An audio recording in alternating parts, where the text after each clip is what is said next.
See, I thought maybe it was my lack of coffee this morning. I thought it might have been me. Thank you, Alana, for inviting me to participate this morning. I think this is a wonderful event. As Alana said, she and I have had numerous conversations about the need for community stakeholders across the community to really come together if we want to make real, impactful, sustainable change. And so whether that's aligning ourselves with schools, community-based organizations, the faith-based community, healthcare institutions, et cetera, all community stakeholders need to come together to make a difference. And particularly this topic, as Alana said, with my background, I started as a criminal prosecutor in Manhattan and transitioned when I took over the Civil Rights Office at the New York City Department of Education. And now I'm in healthcare. I have seen the impact of lack of investment in our youth. I have seen how devastating that can be. And to be in a space and to hear from these wonderful experts about the ways that we start turning that around is an event that I would not have missed. And so thank you for allowing me to be a part of it and allowing me to introduce one of our phenomenal speakers today. Carol McDonald Connor is a Chancellor's Professor in Education at the University of California, Irvine. She is also a Distinguished Research Associate at the Florida Center for Reading Research. Her research investigates individual child differences and the links between children's language and literacy development with the goal of illuminating reasons for the perplexing difficulties children who are atypical and diverse learners, including children who are deaf and hard of hearing, have developing basic and advanced literacy skills. Most recently, her research interests have focused on how to individualize students' learning opportunities in the classroom, from preschool through fifth grade, and developing technology and interventions to improve teacher efficacy and students' literacy, math, and science outcomes. Awarded the President's Early Career Award for Scientists and Engineers in 2008, the Society for Research in Child Development in 2009, Early Career Award, and the Richard Snow Award in 2008. She is also a Fellow of American Educational Research Association and the American Psychological Association. Currently, she is the Principal Investigator for studies funded by the U.S. Department of Education. With her background in speech-language pathology and teaching, she is well aware of the many challenges teachers face. She works closely with teachers and educational leaders and is a strong advocate of research-school partnerships. And so, with that, I am pleased to introduce Dr. Connor. All right. Having worked with deaf children for many years, my voice really carries well, but this is a pretty big room and I want to make sure you all hear me. So thank you again, Becca, for the introduction, and Alana and your team for really organizing a fabulous event. All right, here we go. So again, I'm very, very pleased to be here.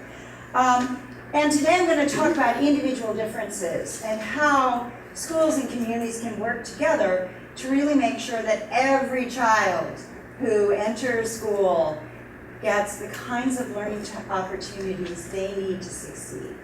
So, before I go any further, I always put this slide at the beginning because if I run out of time, I can't forget to thank the many, many people and funders who've been involved in this important work. I did not do it alone.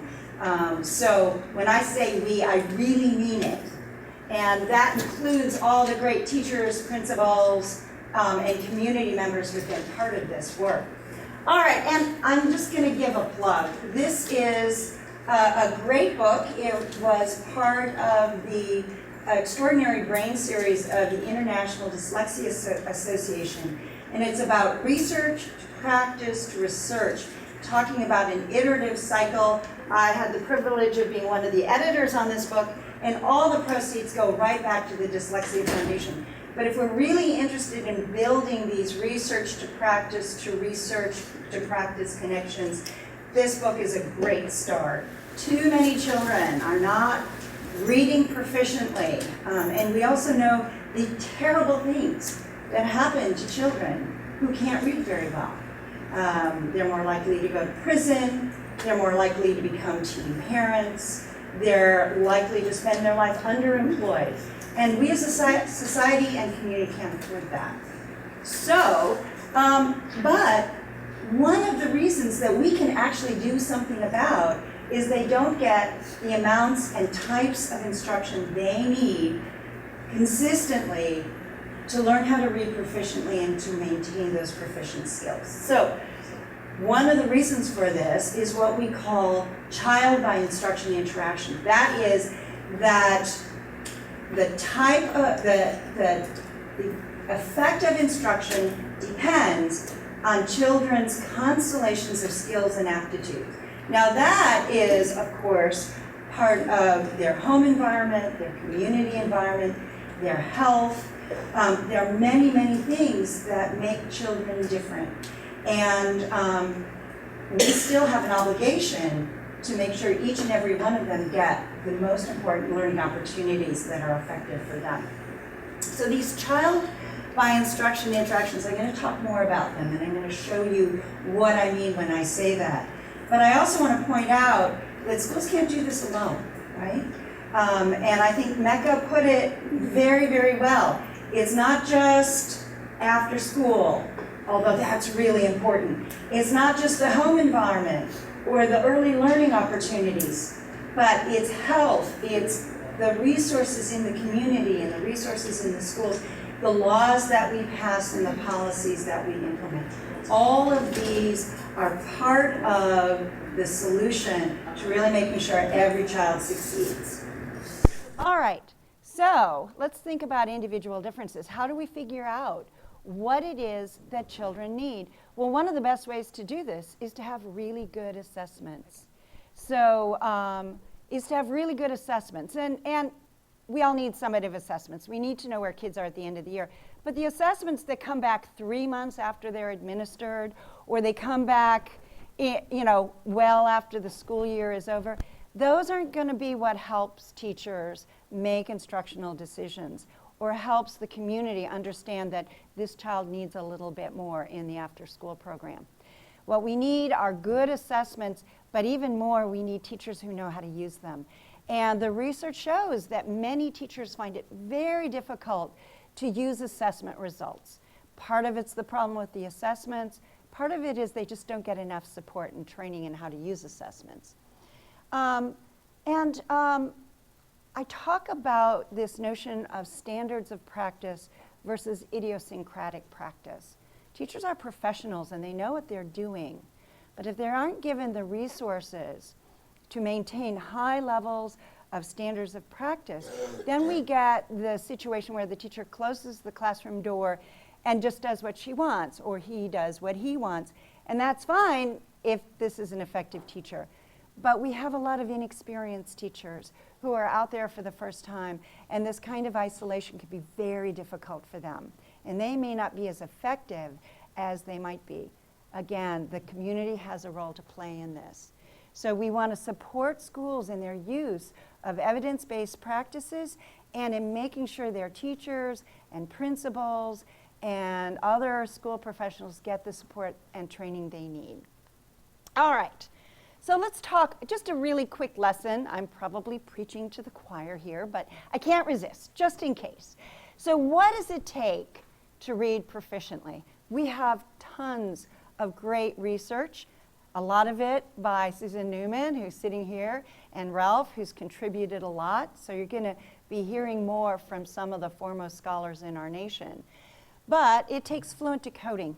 If kids can't crack the code of English, that letters have sounds and you can blend them together and they make meaningful words, it doesn't matter how good their language skills are. They're not going to be able to understand what they read. They need strong oral language and vocabulary skills, and these need to be built early. When Alana was talking about before birth and right after birth and on, that's what she was talking about. Oral language skills, critically important.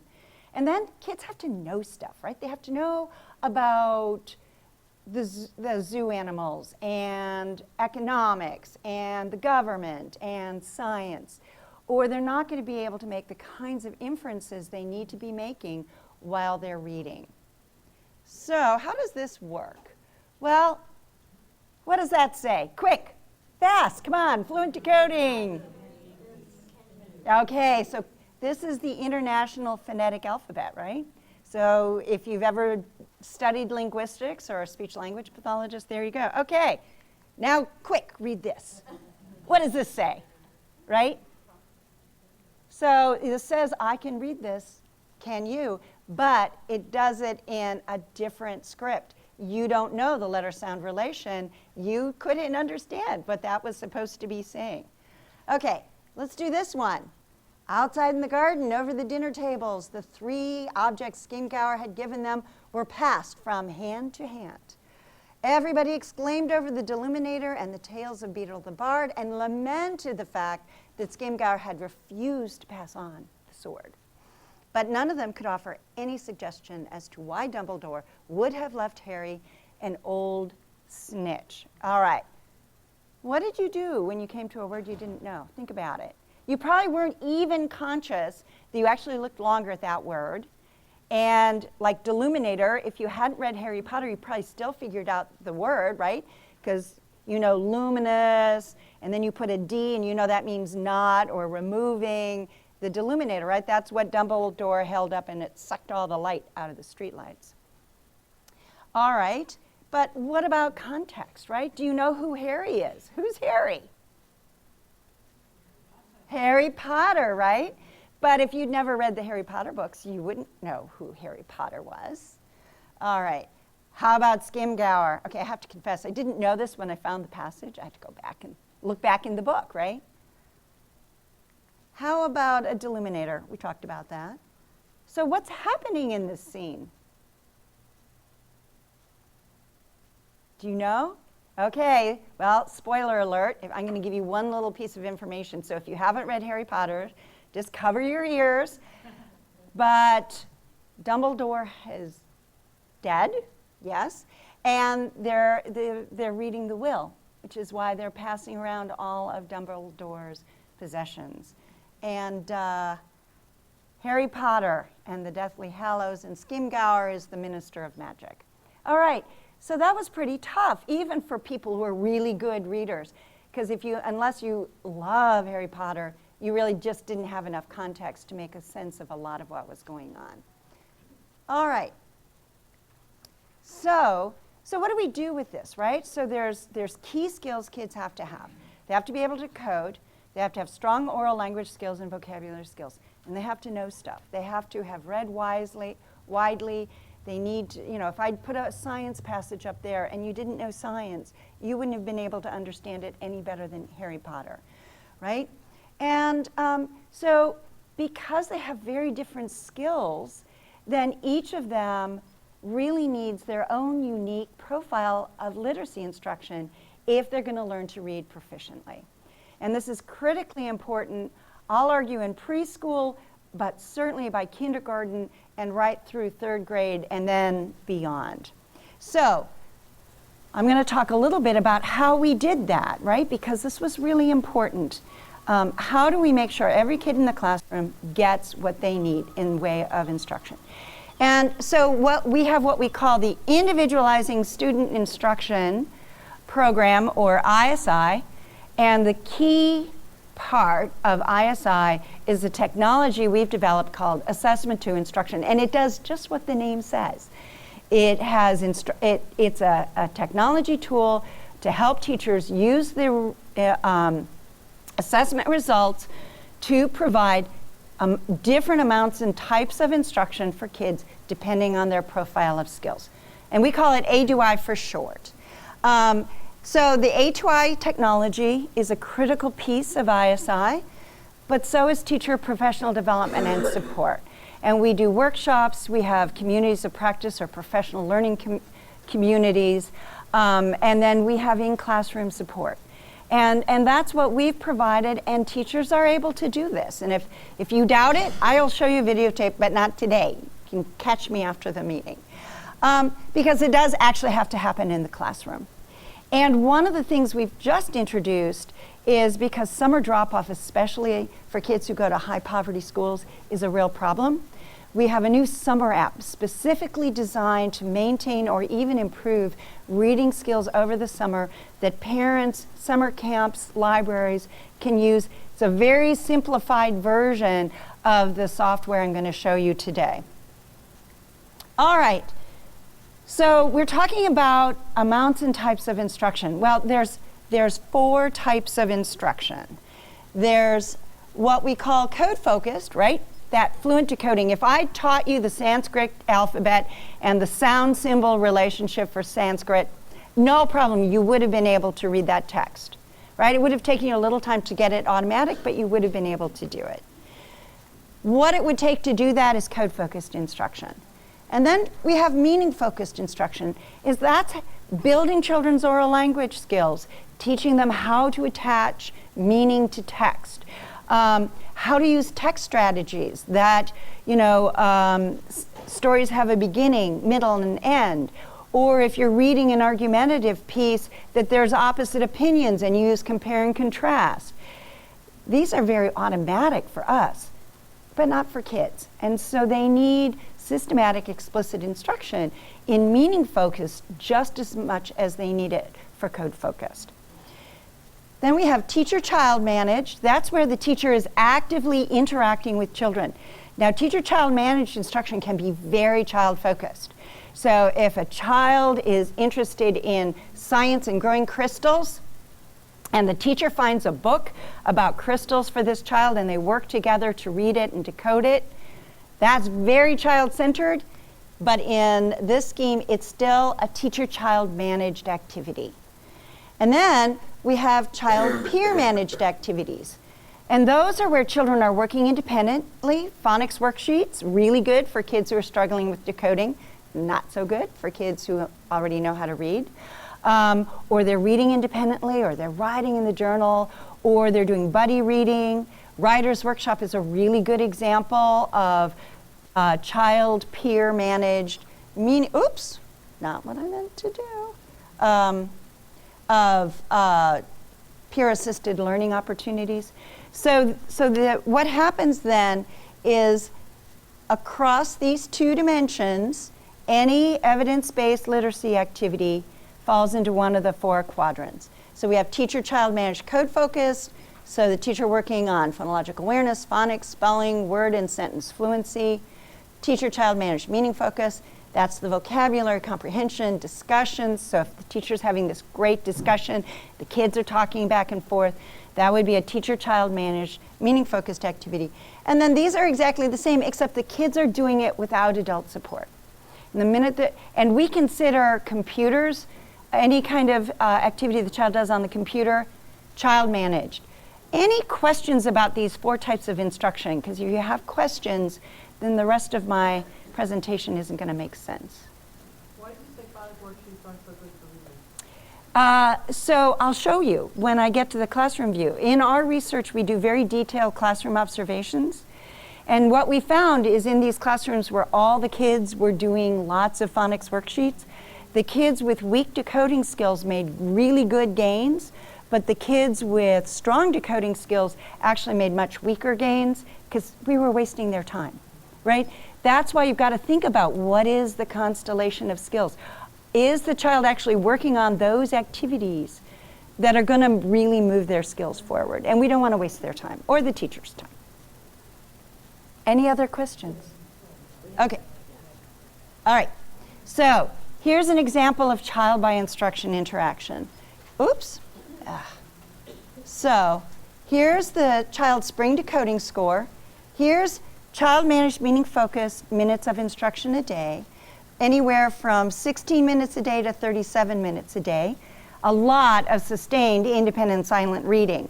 What you see is the dark line are kids with strong decoding and strong vocabulary skills. And you can see that the more time they spend in child-managed meaning-focused instruction, the better they do. And our little guys with weak vocabulary and weak reading skills, the worse they do. But this is why it's so hard for teachers to individualize. It gets tricky. Here we have slope. So 0 is same amount all year long. 5, oops, sorry. It's a small button for the pointer. 5 minutes going up every month. So 5 in September, 10 in October, and up until the end of the year.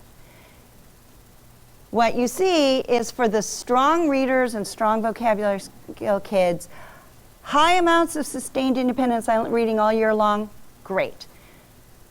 Little for our guys that aren't good readers.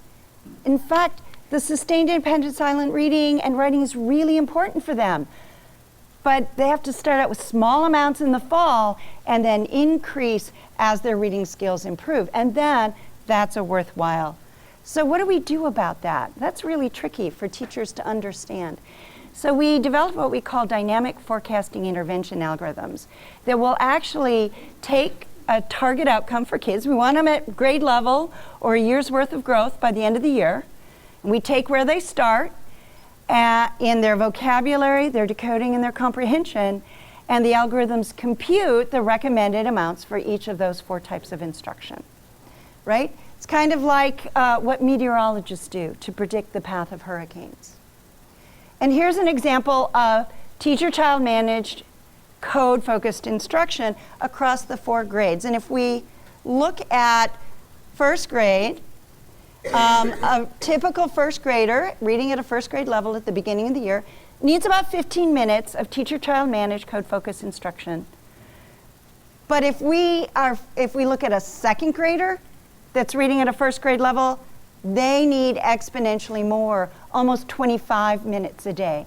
So as children fall behind, they need exponentially more time in teacher-child managed code-focused instruction than their peers who are doing well. If you have a first grader who's, a full grade level ahead, they don't, they barely need 10 minutes a day. They don't need nearly as much as that child who's falling behind.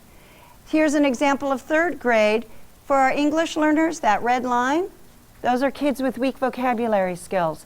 Even though they're reading at the same level, they still need more time in teacher-child managed, meaning-focused instruction. All right, so here's our technology. This is what we've designed to help teachers actually individualize instruction. It's all password protection, highly secure, FERPA compliant, and it starts with the classroom view. That's the heart of the software. The more time teachers spend looking at the classroom view and looking at the kids' assessment results, the better their kids do.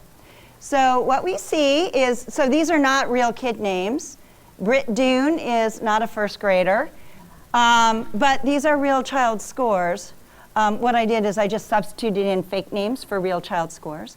So what you see is teacher managed, meaning focused, and you'll notice that all the kids need this. But if we look at teacher managed code focused, and now I'm going to contrast that with the purple group. Brad Pitt is a very good reader in first grade. He used to be a struggling reader, but he turned around. And you can see that some of these kids, teacher managed meaning focused is pretty good for all kids. But look at the difference in code focus. The kids who are struggling with decoding need almost 22 minutes a day on average, compared to less than half of that, 10 minutes a day, if they're good decoders. But what you see, and this is the end of the year, so remember, it went up every year, but if this was at the beginning of the year, you would see much less time in student-managed meaning focused. But here's the student-managed code focused. Much more time in student-managed code focused for the orange group compared to the purple group. Now, teachers can change these groups, but the grouping is automatic. And I just want to say this was designed in collaboration with teachers and principals. And so we have embedded assessments that, guess what? Test the 3 things we're interested in, right? Decoding, comprehension, and whether or not kids know stuff, right? Which is all about comprehension. And they take these online, they're adapted. This is an example of our letters to words task, where kids are under headphones, they hear the word dog, and they have to slide that G to the end of dog. And then we have the word match game, that's our vocabulary test. They have to find the 2 words that go together. They're under headphones again, they don't have to read the words. So these are adaptive. And then we help teachers visualize the data, right? So here's a little guy, Dan Armstrong. You can see he just made great gains in vocabulary. This is where teachers can write notes. There's also a lesson plan that will populate with the activities that are aligned with children's assessed skill levels. This is an example of a school that's using journeys and they're aligned with what we call the minutes in the match. So they're about the right length of time for the small group activity, and they match the skill level. So I'm going to walk through the results very quickly. I just want to point out that these were in 2 different school districts. Because this was in Florida, all the school districts district-wide used the same core. District 2 actually used Journeys. District 1 used Open Court. And you can see that this is both are highly diverse school districts, with about half the kids qualifying for free or reduced lunch. So here's our results in kindergarten. In this one, teachers are randomly assigned to get professional development on how to individualize, or professional development on individualizing and use A2I. That's about a 2-month advantage by the end of the year.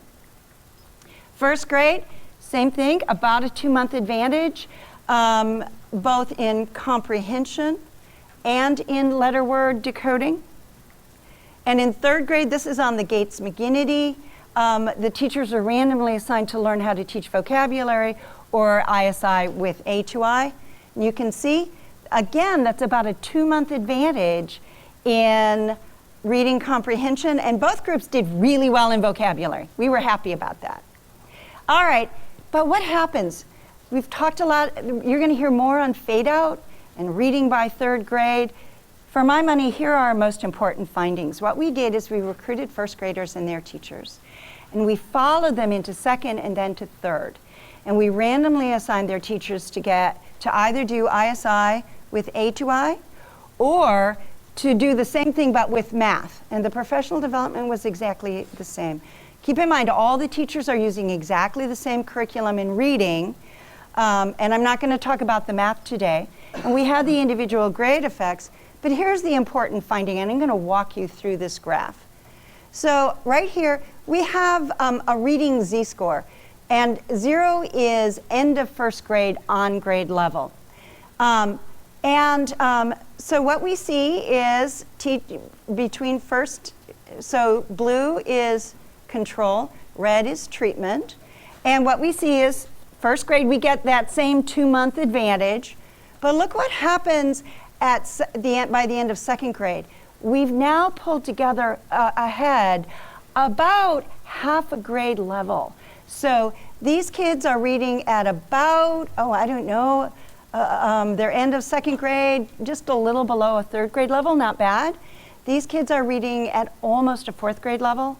And by the time we get to the end of 5th grade, these kids that were in ISI, A2I all 3 years, on average are reading at a 5th grade level. And it's not that our control teachers were bad. These 3rd graders who got, the good instruction all 3 years are reading at a 4th grade level. That's pretty darn good.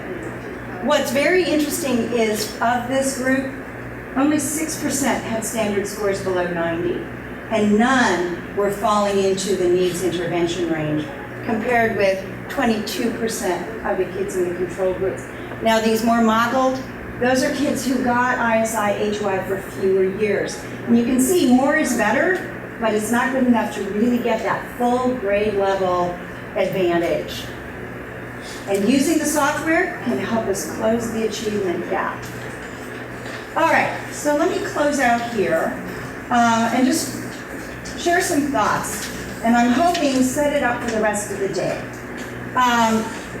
We can optimize literacy achievement.